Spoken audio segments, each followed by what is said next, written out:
জামে মসজিদের সম্মানিত ইমাম খতিব হযরত মাওলানা মুফতি রহমতুল্লাহ সাহেব হুজুরকে মূল্যবান নসিহতের জন্য অনুরোধ করছি।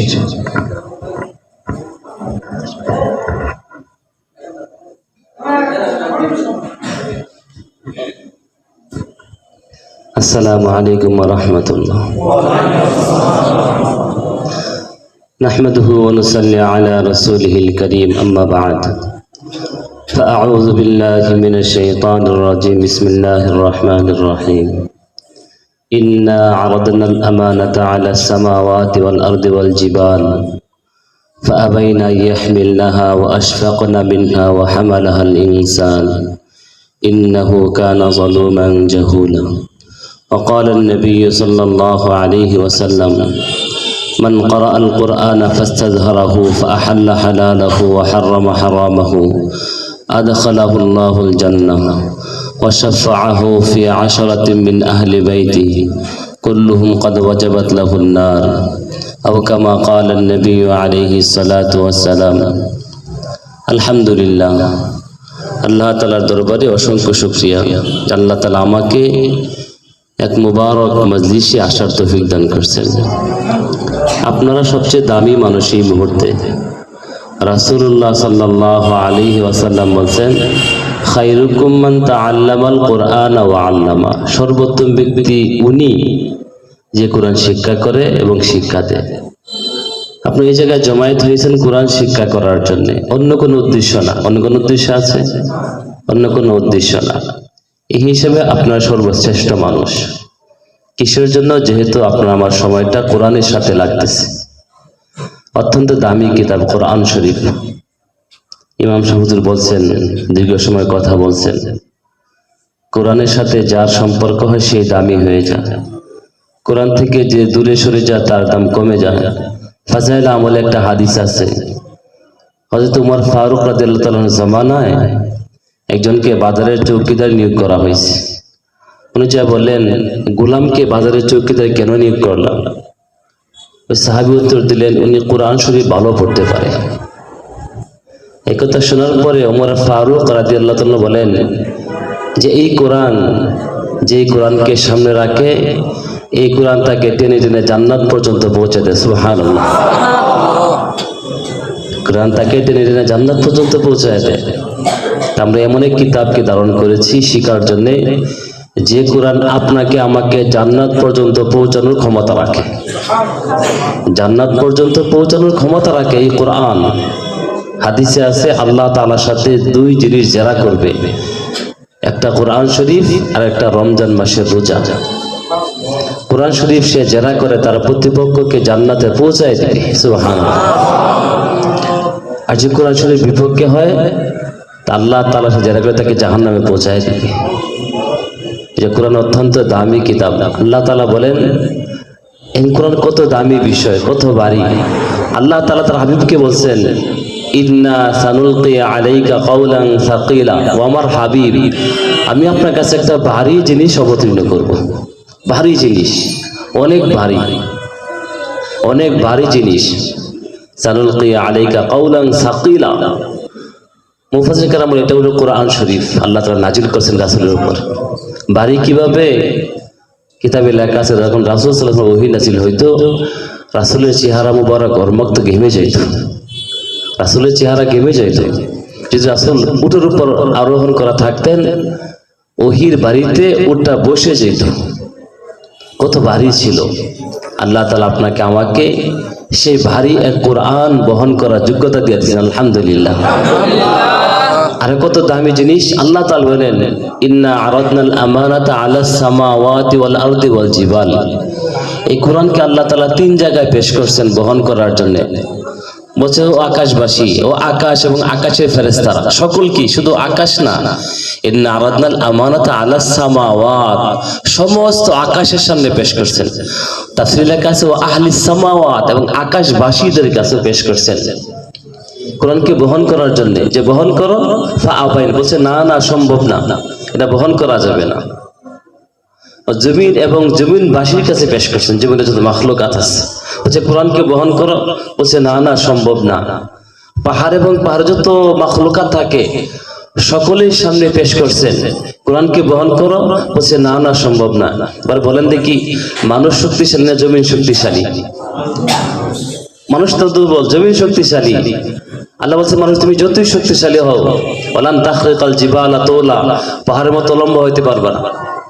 ওয়ালান তাবলুগাল জিবালা তুলা, পাহাড়ের মতো লম্বা হইতে পারবে না। আর তোমার গায়ে যতই শক্তি হোক, তুমি তোমার পতাকার দ্বারা জমিনকে বিদণ্ড করতে পারবে না। তো মাটিও শক্তিশালী, পাহাড়ও শক্তিশালী, আকাশও শক্তিশালী, মানুষ দুর্বল। আকাশ এত শক্তিশালী হওয়ার পরেও কোরআন বহন করতে সাহস পায় নাই, পাহাড় শক্তিশালী হওয়ার পরেও কোরআন বহন করতে সাহস পায় নাই, আর জমিন শক্তিশালী হওয়ার পরেও এই কোরআনকে বহন করতে সাহস পায় নাই। আল্লাহ বলেন হামাল আল ইনসান, মানুষ বহন করেছে। আল্লাহ, কত ভারী কিতাব, আকাশও ভয় পাইছে, জমিনও ভয় পাইছে, পাহাড়ও ভয় পাইছে, সব ভয়, ফেরেশতা জিন সব ভয় পাইছে, কেউ নিতে সাহস পায়নি। ও হামালাহাল ইনসান, মানুষ বহন করেছে। তাফসীরে কিতাবে লেখা আছে, আল্লাহ তাআলা হযরতে আদম আলাইহিস সালামকে বললেন, আদম এই কোরআনকে গ্রহণ করো। আমি কোরআনকে পাহাড়ের সামনে পেশ করেছি, পাহাড় নেয় নাই। আকাশে পেশ করেছি, আকাশও নেয় নাই। জমিনকে বলছি, জমিনও নেয় নাই, তুমি নাও। আদম আলাইহিস সালাম বলেন ওমা ফিহা, এটার ভিতরে কি আছে? আল্লাহ বলেন হামালতা, তুমি সেটাকে বহন করো এবং তার হক আদায় করো। উজিরতা, তোমাকে পারিশ্রমিক দেবে, তোমাকে বিনিময় দেওয়া হবে, তোমাকে উত্তম বদলা দেওয়া হবে। আর যদি এর হক আদায় না করো, জিবতা, তোমাকে শাস্তি দেওয়া হবে। উনি বলেন ফাহামলা, উনিকে বহন করলেন। তাফসীরে আছে, উনি বলেন ঠিক আছে আমি বহন করলাম এটা। এরপরে তাফসীরে কিতাবে লেখা আছে, এর কিছুক্ষণ পরেই হাদিসে আছে, কত সময় পরে আব্দুল মুবারক রাহমাতুল্লাহ আলাইহি বলেন যে জোহর থেকে আসর পর্যন্ত সময়, এতটুকু সময়ের পরেই শয়তান ওনাকে ধোঁকা দিয়ে জান্নাত থেকে বের করে দিচ্ছে। শয়তান ধোঁকা দিয়ে জান্নাতে বের করে দিচ্ছে। আগে কোরআন নিচ্ছেন, তারপরে শয়তানের ধোঁকা আসছে। ধোঁকাটা কখন আসছে? কোরআন পাওয়ার পরে। ধোঁকা কখন আসছে? কোরআন পাওয়ার পরে। আজকে আমাদের কোরআন হাতে নেওয়ার দিন, আজকে কোরআন হাতে নেওয়ার দিন আমাদের। এরপরে কোন জিনিস আসতেছে? বাবা আদমের কাছে যে জিনিস আসছিল, ওই জিনিস কিন্তু পিছনে পিছনে আসতেছে। এটা হলো শয়তান আসে ধোঁকা দিবে, শেষ করতে দিবে না আপনাকে শেষ করতে দিবে না। এই জন্য ইস্তেকামত খুব জরুরি, ইস্তেকামত খুব জরুরি। বাবা আদমের সাথে শয়তান ধোঁকা দিয়ে দিছে, ধোঁকা দিয়ে ওনাকে জান্নাতে বের করে দিচ্ছে। তাফসীরে কিতাবে লেখা আছে। তাহলে আমি যখন কোরআন হাতে নিবে, তখন শয়তান ধোঁকা দিবে যে এখন আর পড়ার সময় নাই, অফিসের চাপ বেড়ে গেছে, শরীর দুর্বল হয়ে গেছে, এখন আর সময় নাই, পারিবারিক চাপ বেড়ে গেছে, টাকার চাহিদা বেড়ে গেছে। কত ঝামেলা সামনে আসবে যেন আপনি গন্তব্যে পৌঁছাইতে না পারেন। কত ঝামেলা সামনে, অনেক ঝামেলা সামনে আসবে যেন গন্তব্যে পৌঁছাইতে না পারেন। এই জন্য হয়তো হাদিসে তাফসীরি হাদিসটা আনা হয়েছে, জোহর থেকে আসরের সময়। এরপরেই শয়তান এসে ওনাকে ধোঁকা দিয়ে জান্নাত থেকে বের করে দিচ্ছে। এই জন্য কোরআন যখন হাতে নিতেছি, তারপরে শয়তানের ধোঁকা আসতেছে। মজবুত থাকতে হবে। যতদিন কোরআন শিক্ষা শেষ না হবে, ততদিন কোরআনকে ছাড়া যাবে না। ঠিক আছে, আলহামদুলিল্লাহ। শুধু শিখেই শেষ না, রাসূল সাল্লাল্লাহু আলাইহি ওয়াসাল্লাম বলেন একটা বান্দা উট ছেড়ে দিলে যত দ্রুত পালায়া যায়, কোরআন শরীফ সিনা থেকে তার চেয়ে আরো দ্রুত পালায়া যায়, তাহলে বোঝা গেল শিকার পরে ছেড়ে দিলে চলবে না, মৃত্যু পর্যন্ত দূরে রাখতে হবে। মৃত্যু পর্যন্ত যদি দূরে রাখি, তাহলে এটার বিনিময় পারিশ্রমিক আছে। এখন কোরআনের আল্লাহ তাআলা কোরআনকে কখন সৃষ্টি করেছেন? দুইটা সূরা সম্পর্কে তাফসীরে আছে। আল্লাহ তাআলা আকাশ আর জমিন সৃষ্টি করে 1000 বছর আগে, আলফা সানাতিন, 1000 বছর আগে এই সূরাকে তেলাওয়াত করছেন। আমামাল মালায়েকা, ফেরেশতাদের সামনে তেলাওয়াত করছেন। কতদিন আগে? আকাশ আর জমিন সৃষ্টি করে 1000 বছর আগে আল্লাহ তাআলা সূরা তাহা এবং সূরা ইয়াসিন তেলাওয়াত করছেন ফেরেশতাদের সামনে। আল্লাহ তেলাওয়াত করছেন আল্লাহ তাআলা জবান দ্বারা। কত মিষ্টি হইতে পারে, সুবহানাল্লাহ। যিনি সমস্ত সুরের সৃষ্টি করেনওয়ালা, ওই আল্লাহ তাআলার সুর কত মধুর হবে, ওই আল্লাহ সুর কত মধুর হইতে পারে। আল্লাহু আকবার। আল্লাহ তাআলা জবান দ্বারা তেলাওয়াত করছেন সূরা তাহা, সূরা ইয়াসিন তেলাওয়াত করছেন, পুরা কোরআন শরীফের দিল। তেলাওয়াত শোনার পরে ফেরেশতারা বলে তুবা লি উম্মাতিন উনসিলা আলাইহি, ওই উম্মতের জন্য বড় খুশখবরি, বড় সুসংবাদ যাদের উপর এই কোরআনকে নাজিল করা হবে। সুবহানাল্লাহ। আল্লাহ তাআলা মেহেরবানি করে ওরকে আমাদেরকে দিচ্ছেন। আল্লাহু আকবার। কোনো যোগ্যতা আমাদের নাই, কোনো যোগ্যতা বলে নাই, আল্লাহ তাআলার মেহেরের বিনিময়ে আমরা পাইছি, মেহেরবানির বিনিময়। আমরা যোগ্যতা পাই নাই, আল্লাহ মেহেরবানি করে এই দামি কালামকে আমাদেরকে দান করছেন। কোন কালাম? যে কালাম আকাশের জমিন সৃষ্টি হওয়ার 1000 বছর আগে আল্লাহ তাআলা এই কালামের 2টা সূরা, সূরা তোহা আর সূরা ইয়াসিন ফেরেশতাদের সামনে তেলাওয়াত করছেন। ফেরেশতা বলেন তুবা লিমান উম্মাতিন উনজিলা আলাই, ওই উম্মতের উপর খুশখবরি যে উম্মতের উপরে কোরআনকে নাযিল করা হবে। আরো কি বলেন জানেন? অতুবা লিজাউফিন সামা হাফিজাহু, ওই পেটের জন্য, ওই কলবের জন্য বড় সুসংবাদ যে কলব এই কোরআনকে মুখস্থ করবে, ধারণ করবে, ওই কলবের সুসংবাদ। আর কি অতুবা লিলিসানিন তানতিকু বিহা, ওই জবানের জন্য সুসংবাদ যে জবান এই কালামকে তেলাওয়াত করবে। সুবহানাল্লাহ। তো ফেরেশতারা আপনার আমার উপর কোরআন নাজিল হবে অনেক আগে সুসংবাদ দিয়ে গেছে যে তুমি সফল কাম হয়ে যাবে। এই তুবাদের উদ্দেশ্য তুমি কামিয়াব। যে উম্মতের উপর কালাম নাজিল ওই উম্মত কামিয়াব। যে উম্মতের অন্তরে আল্লাহ কালাম আছে ওই উম্মত কামিয়াব। যে জবান দ্বারা এই কালাম তেলাওয়াত করে ওই জবানও কামিয়াব, ওই জবানও কামিয়াব। কামিয়াব হওয়ার রাস্তা আল্লাহর কালাম শিখা, কামিয়াব হওয়ার রাস্তা আল্লাহর কালামকে সিনা ধারণ করা, কামিয়াব হওয়ার রাস্তা এই কোরআনকে আমাদের কাছে পাওয়া, এই কোরআন আমাদের কাছে পাওয়া কামিয়াবির রাস্তা। এটা আল্লাহ তোমাদেরকে কামিয়াবির রাস্তা দেখাই দিচ্ছেন। এখন আমরা অগ্রসর হইলেই কামিয়াব হয়ে যাব, অগ্রসর হইলেই কামিয়াব হয়ে যাবে। এই জন্য আল্লাহর কালাম তেলাওয়াত করার নাম কি? কোরআন। নাম কি? কোরআন। অর্থ কি? যাকে বারবার পড়া হয় তার নাম কোরআন, যাকে বারবার পড়া হয় তার নাম কোরআন। এখন শিখতেছি তার কি করতে হবে? বারবার পড়তে হবে। যদি বারবার না পড়ি তার নাম কোরআন হবে না। একটা বাংলা বই একবার পড়লে শেষ, একটা উপন্যাসের বই যতই মজা লাগুক দ্বিতীয়বার পড়তে আর মজা লাগে না, লাগে আর মজা লাগে না। দুইবার, সর্বোচ্চ দুইবার। একটা প্রেমিকার চিঠি একবার, দুইবার, তিনবার পড়তে আর মজা লাগে না, চিঠি মুখস্থ হয়ে গেছে, আর মজা লাগে না। একমাত্র কোরআন, একমাত্র কোরআন। যতই পড়ি ততই মজা লাগে, যতই পড়ি ততই মজা লাগে। রাসূলুল্লাহ সাল্লাল্লাহু আলাইহি ওয়াসাল্লাম রাত্রে 1/3 অর্থাৎ 3 ভাগের 1 ভাগ চলের উপরে ঘুম থেকে উঠে যেতেন আর দাঁড়ায় তেলাওয়াত শুরু করতেন। রাসূলের জবানে তেলাওয়াত শুরু করতেন। আবু জাহেল, উতবা সাহেব সব কাফের, বড় বড় কাফের আইতো রাসূলের তেলাওয়াতকে শোনার জন্য। সুবহানাল্লাহ। মাঝে মাঝে রাসূল সাহাবীকে বলতেন, ও সাহাবী তুমি তেলাওয়াত করো। সাহাবী বলতে, ও আল্লাহর রাসূল আপনার উপর কালাম নাজিল, আমরা তেলাওয়াত করব? বলছে আমি কোরআন শুনতে ভালো লাগে, আমার কাছে কোরআন শুনতে ভালো পাই। নুমান এক সাহাবী, নুমান বিন সাবিত, নুমান বিন বশির এক সাহাবী, রাসূল গেছেন মেরাজে, জান্নাতে যাওয়ার পর নুমান বিন বশির কান্ডের তেলাওয়াত শুনতেছেন। বলে জিবরাইল, নুমান বিন বশির তো দুনিয়াতে রাখে আছে, তার তেলাওয়াতের আওয়াজ এই জায়গায় জান্নাতে কিভাবে? বলছে আল্লাহ তার একটা নেক আমল আছে, একটা নেক আমল, সেটা হলো সে তার মায়ের খুব খেদমত করে। ওই খেদমতের বদলতে সে যখন দুনিয়া তেলাওয়াত করে আর তার তেলাওয়াতের ঝংকার জান্নাতে বাজতে থাকে। সুবহানাল্লাহ।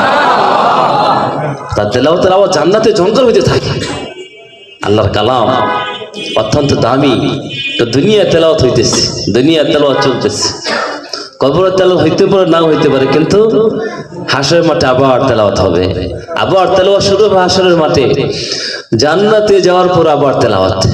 তাওরাতের তেলাওয়াত শেষ হয়ে গেছে, জবুর শেষ হয়ে গেছে, ইঞ্জিন শেষ হয়ে গেছে, একমাত্র কোরআন শেষ হবে না, কিয়ামত পর্যন্ত চলতে থাকবে, কিয়ামত পর্যন্ত চলতে থাকবে। কবরে তেলাওয়াত হবে না, কেবল কবরে তেলাওয়াতের ফজিলত চলতে থাকবে, কবরে তেলাওয়াতের ফজিলত চলতে থাকবে। হাসরের মাঠে তেলাওয়াত নাও হইতে পারে, কিন্তু ফজিলত চলতে থাকবে। কোরআন এসে ঝগড়া করতে থাকবে আল্লাহ তাআলার সাথে, আল্লাহ যে আমাকে তেলাওয়াতকে জান্নাতে পৌঁছায় দাও, সুবহানাল্লাহ, জান্নাতে পৌঁছায় দাও তাকে। আর জান্নাত যখন চলে যাব আল্লাহ তাআলা একটা মঞ্চ কায়েম করবেন। আল্লাহ দাউদ আলাইহিস সালাম বলেন, ওনার সুন্দর কণ্ঠ ছিল, অনেক সুন্দর কণ্ঠ। ইয়া দাউদ,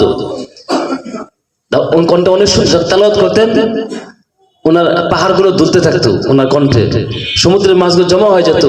তাফসীরে লেখা আছে উড়ন্ত পাখি থেমে যেত ওনার কণ্ঠে, এত সুন্দর কণ্ঠ ছিল। আল্লাহ বলবে, ও দাউদ তুমি তো তেলাওয়াত করো তোমার কণ্ঠে। বলছে আল্লাহ কণ্ঠ দুনিয়া ছিল, এখন তো নাই। বলছে ফেরত দিলাম, যাও কণ্ঠ ফেরত দিলাম, তেলাওয়াত করো। উনি তেলাওয়াত শুরু করে দিবেন ওনার কণ্ঠে। কিছুক্ষণ তেলাওয়াত করে বলবো আল্লাহ বলবেন, কাইফা ওয়াজাদতু উম্মাতারা, উম্মাতারা কেমন লাগতেছে, জান্নাতের কেমন লাগতেছে তেলাওয়াত? বলছে আল্লাহ অনেক সুন্দর। আর জান্নাতের কণ্ঠ দুনিয়ার কণ্ঠ থেকে অনেক বেশি সুন্দর হবে। কিসের তেলাওয়াত? কোরআনের তেলাওয়াত। তাওরাত না, জবুর না, ইনজিল না, কোরআনের তেলাওয়াত চলতে থাকবে জান্নাতে, শেষ হবে। বলে কেমন লাগছে? আল্লাহ অনেক মজা লাগছে, দুনিয়াতে কখনোই এত মজা পাই নাই। আল্লাহ বলবো আমার হাবিব এবার আপনি তেলাওয়াত করুন। আমার হাবিব আপনি তেলাওয়াত করুন। রাসূলুল্লাহ সাল্লাল্লাহু আলাইহি ওয়াসাল্লাম ওনার আসনে বসবেন, মাকামাম মাহমুদা, বসে তেলাওয়াত শুরু করেন সূরা ইয়াসিন। রাসূল যখন তেলাওয়াত শুরু করবেন, আগের তেলাওয়াত থেকে বহু গুণে বেশি মজা, এত মজা লাগবে, এত মজা, জান্নাতীরা মজা দুলতে থাকবে। কিতাবে লেখা আছে জান্নাতের পাতাগুলো এক পাতার সাথে আরেক পাতা বাড়ি লেগে বাজনা হতে থাকবে, সুবহানাল্লাহ। আর এত সুন্দর, এত মজা, এত ভালো লাগবে, জান্নাত পুরা জান্নাত দুলতে থাকবে, মজা একবার শেষ হবে। আল্লাহ বলেন কাইফা ওয়াজা, তুমি কেমন লাগতেছে? কথা বহুত মজা, এত মজা দুনিয়াতে কখনোই পাই নাই। রাসূলের কণ্ঠে তেলাওয়াত আমরা তো পাইনি, রাসূলের কণ্ঠে তেলাওয়াত যদি পাইতাম কত মজা লাগতো। আবু জাহেল মজা পেল রাসূলের কণ্ঠে তেলাওয়াতে, আমরা পাইলাম না। আমরা হতভাগ হয়ে গেছি। আল্লাহ যেন আমাদের কি শোনার তৌফিক দান করেন, আমি দুনিয়াতে না পেলাম, জান্নাত যাওয়ার পরে যেন আল্লাহ রাসূলের কণ্ঠে তেলাওয়াত আমাদেরকে নসিব করেন। রাসূলের তেলাওয়াত যখন শেষ হবে, এবার আল্লাহ বলবেন এখন আমার পালা। নিজের নামের সাথে মিলে রাখছেন, সুবহানাল্লাহ। আল্লাহর নাম একটা আছে রহমান, নিজের নামের সাথে মিলে রাখছেন। আর সবচেয়ে সুন্দর সূরা, সবচেয়ে সুন্দর, এত সুন্দর সূরা, সবকিছু আলোচনা আছে সূরার ভিতরে। আল্লাহ নিজের কণ্ঠে তেলাওয়াত করবেন, যখন আল্লাহ তেলাওয়াত শুরু করবেন, পুরা জান্নাতীরা সব মোহিত হয়ে যাবে। মনে হয় একজন যে বেহুশ হয়ে যাওয়ার কোনো পন্থা থাকতো, আর জান্নাতীরা ওই সৌন্দর্য সব বেহুশ হয়ে যেত। কত মজা, কত মজা। আল্লাহ আমাদের সকলকে জান্নাতে যাওয়ার পরে জান্নাতে যাওয়ার তৌফিক দান করেন, এবং আল্লাহ তাআলা কণ্ঠের তেলাওয়াতকে আমাদের নসিব করেন, বলে আমিন। ওই আশাই তো দুনিয়াতে আল্লাহ কালাম তেলাওয়াত করা, ওই আশাই তেলাওয়াত করা, অন্য কোনো উদ্দেশ্য না। জান্নাত যাওয়ার পরে যেন দাউদ আলাইহিস সালামের কণ্ঠের তেলাওয়াত শুনতে পারি, মুহাম্মদুর রাসূল হাবিবে কিবরিয়া কণ্ঠের তেলাওয়াত যেন শুনতে পারি। দুনিয়াতে না পাইলাম, দুনিয়াতে না হারিয়ে গেলাম, অনেক দূরে আসলাম, ইতিম উম্মত হয়ে আসলাম, জান্নাত যেন না হারাই, জান্নাতের তেলাওয়াত যেন না হারাই, রাসূলের কণ্ঠের তেলাওয়াত জান্নাতের উপর শুনতে পারি, বলেন আমিন। এবং আল্লাহ তাআলা কণ্ঠের তেলাওয়াত যেন শুনতে পারি, বলেন আমিন। এই জন্য আজকের এই আয়োজন আলহামদুলিল্লাহ আল্লাহ কবুল করেন। যারা আসছেন তেলাওয়াত শিখতেছেন, মৃত্যু পর্যন্ত তেলাওয়াতকে ধরে রাখবো, মৃত্যু পর্যন্ত তেলাওয়াতকে ধরে রাখবো। রাসূল সাল্লাল্লাহু অনেক বেশি তেলাওয়াত করতেন, অনেক বেশি তেলাওয়াত করতেন। সাহাবাকে অনেক বেশি। এক সাহাবী আসছেন, আল্লাহর রাসূল আমি প্রত্যেক দিন এক খতম করতেছি। বলছে না না, 30 দিনের অপশন দিয়েছিলেন, আমি যদি ওই অপশনটা গ্রহণ করতাম তখন আমার কষ্ট হইতো না। অনেক বলে তাহলে এখন আপনি 30 দিনে খতম করেন। বলছে না না, রাসূল আমাকে যে সপ্তাহের কথা বলছেন, যে কদিনের কথা বলছেন, যাকে আমি আর বাদ দিতে পারবো না। মৃত্যু পর্যন্ত ওইভাবেই উনি এক সপ্তাহে আল্লাহ কালাম তেলাওয়াত খতম দিচ্ছেন। কি পরিমাণ তাদের ইস্তেকামত ছিল আল্লাহ কালামের উপর। এই জন্য আমরা যারা আসছি তেলাওয়াত শিখতেছি, আলহামদুলিল্লাহ শেষ করব। আর যারা আল্লাহ কালামের ছাত্র হই নাই, হওয়ার চেষ্টা করি, যেন আল্লাহকে বলতে পারি, আল্লাহ তোমার কালাম শিখছি, তুমি যে কালাম নাজিল করছো আমাদের জন্য, ওই কালামকে শিখছি, অনেক কিছু শিখলাম, আল্লাহ কালামকে শিখে নাই। আমি মূর্খ। কথা লম্বা হইতেছে, কষ্ট হইতেছে আপনাদের নাকি?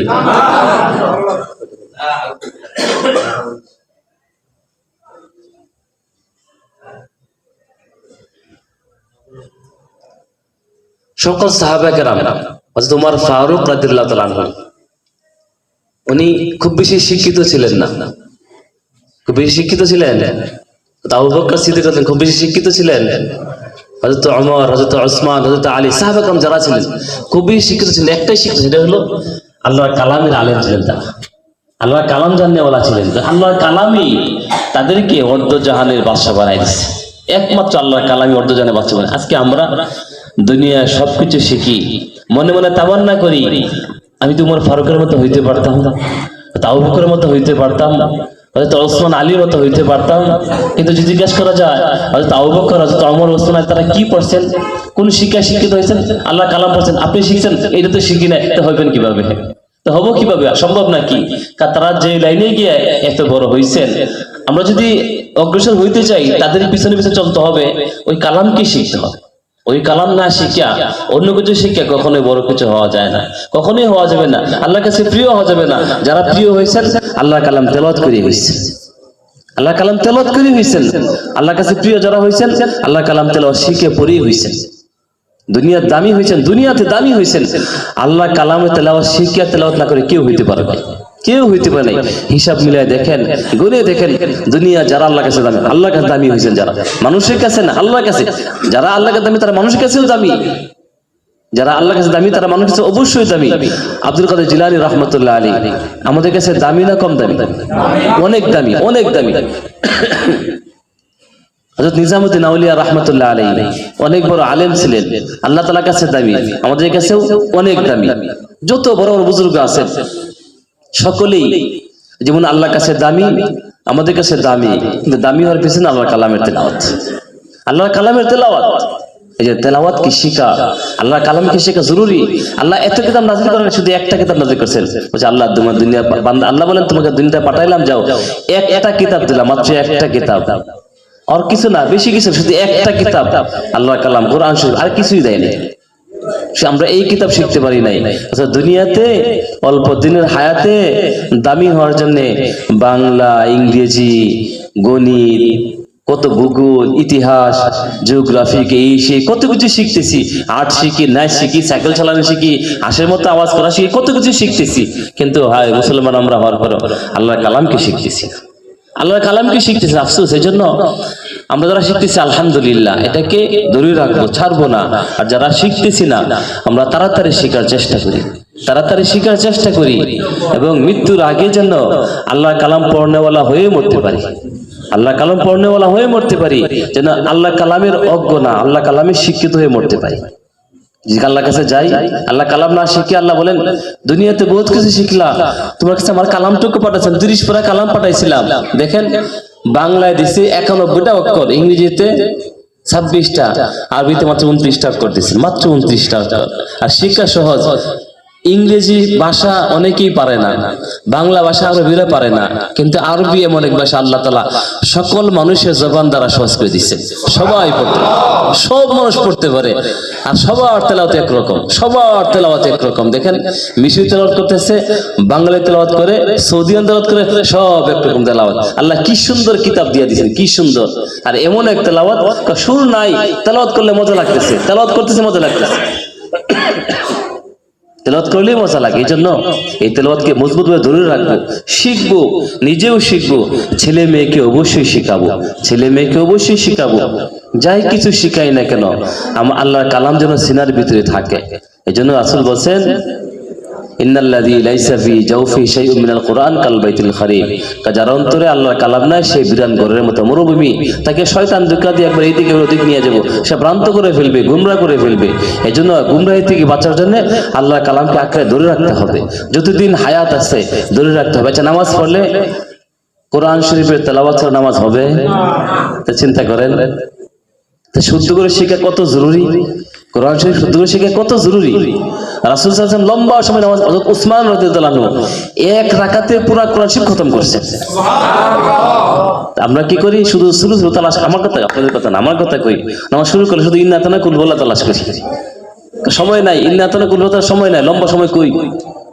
চিন্তা করেন সাহাবা কেরাম বড় সুরত। আজকে ঘটনা দেখলাম, ওমর ফারুক রাদিয়াল্লাহু আনহু ফজরের নামাজে সূরা ইউসুফ তেলাওয়াত করতেন, ফজরের নামাজে সূরা ইউসুফ তেলাওয়াত করতেন।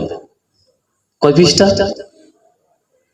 প্রায় 10-12 পৃষ্ঠা মনে হবে, এরকম না, আরো বেশি হবে, আধা পারার উপরে। চিন্তা করেন, আধা পারার উপরে ফজর নামাজে তেলাওয়াত করতেন, এক রাকাতে, 2 রাকাতে না, 1 রাকাতে।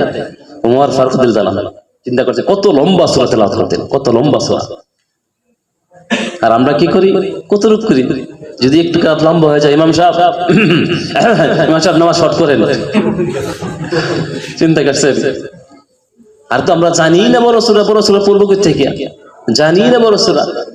যদি বলা যায় তো লম্বা নফল, যদি নফল নামাজের রাত্রে আসে, তো লম্বা রাকাত পর্যন্ত, লম্বা রাকাত কেমনে করবো, সূরা তো শুরুগুলাই জানি, তখন আমরা বলে থাকি যে ভাই একে সূরা বারবার পড়তে থাকে, রাকাত লম্বা হবে, একে সূরা বারবার, রাকাত লম্বা হবে, সূরা ইখলাস বারবার পড়তে থাকেন, রাকাত লম্বা হইলে বলে থাকি আমরা, রাকাতকে লম্বা করার জন্য, রুকু সিজদা লম্বা করে, লম্বা নামাজ পড়ার জন্য বলে থাকি, কিন্তু বড় সূরা মুখস্থ নাই।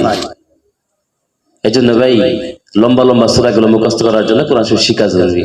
আল্লাহ তাআলা আমাদের সকলকে আল্লাহর কালামের ছাত্র হয়ে দুনিয়াতে বিজয়ের তৌফিক দান করেন এবং আমল করার তৌফিক দান করেন। জাযাকাল্লাহ আহসানুল জাযা। এতক্ষণ পর্যন্ত আমরা মূল্যবান নসিহত শুনেছি।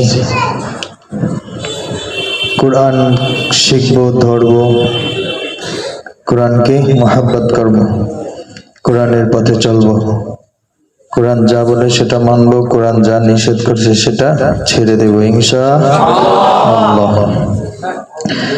সময় আর দীর্ঘ করব না, আমরা যেহেতু অনেকেই কোরআন শরীফ ধরতেছি, আমরা সকলের জন্য দোয়া করব, যারা কোরআন আজকে নতুন করে নিতেছি, আল্লাহ তাআলা যেন আমাদের মৃত্যুর আগ পর্যন্ত কুরআনকে আঁকড়ে ধরে জীবনটাকে পার করার তৌফিক দান করেন, সকল বলে আমিন। আল্লাহ তাআলা আমাদের প্রত্যেকটা মানুষকে মুমিন বান্দা হিসেবে কবুল ও মঞ্জুর করে নিক। আপনাদের সামনে এখন পবিত্র কোরআনের কই